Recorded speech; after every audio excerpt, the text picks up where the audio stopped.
la deuxième grandeur qui compose l'énergie interne d'un système, c'est la chaleur. On a vu que la variation de l'énergie interne, U, on va mettre dU, c'est une variation infinitésimale, est égale à dQ plus d travail, la différence de la quantité de travail. Ensuite, la quantité de travail aussi, on sait que le travail c'est égal à moins P dV. Et en assumant que le volume d'une transformation, d'accord, ou bien des réactions chimiques est constant.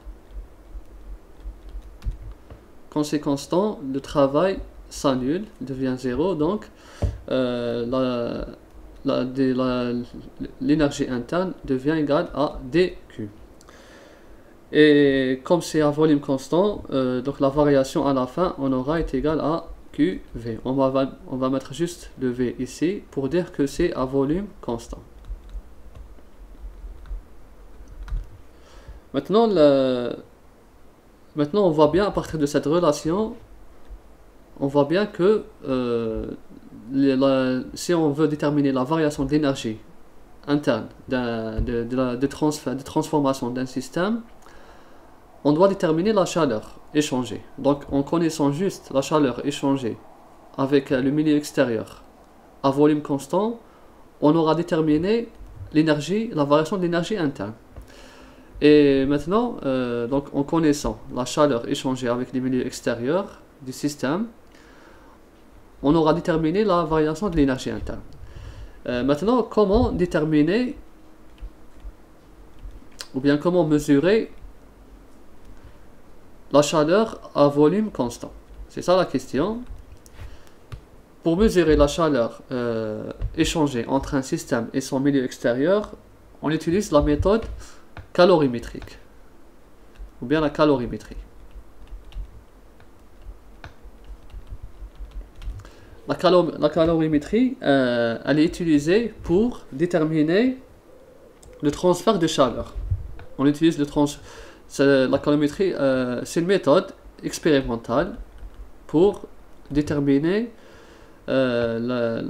pour mesurer la chaleur. D'accord. Pour mesurer la chaleur. Donc ici, pour mesurer la chaleur, soit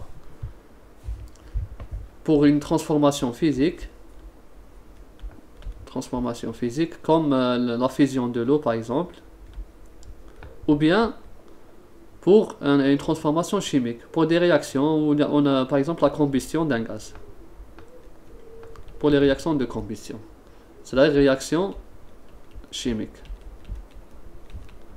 Donc voilà, la calorimétrie, elle est utilisée pour déterminer la chaleur échangée entre le système, voici le système, et son milieu extérieur.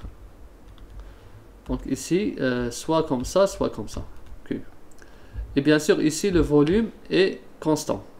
On va assumer que le volume est constant pour pouvoir déterminer QV. Et après avoir déterminé la chaleur à volume constant, là, ça va être directement l'énergie interne qui est déterminée.